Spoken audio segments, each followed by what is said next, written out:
Are you an investor looking for premium market opportunities?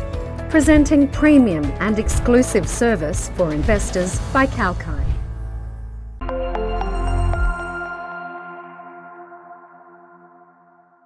In September, consumer prices for a wide range of goods and services increased more than anticipated as inflationary pressures continue to drag on the American economy.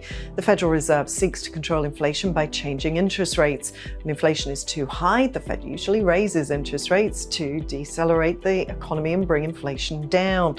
On September the 21st, the US Federal Reserve increased the federal funds rate by 75 basis points to a range of 3%.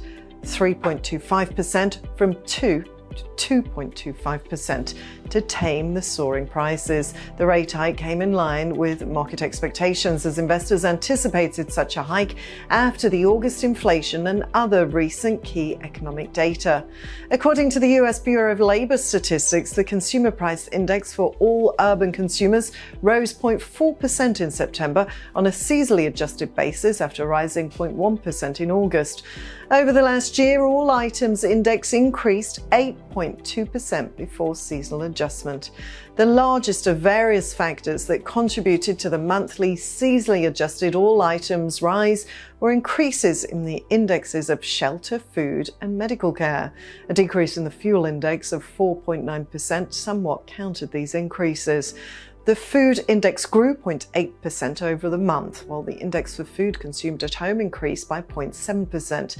The energy index decreased by 2.1% for the month of September as the index for gasoline fell, while the indexes for natural gas and electricity rose.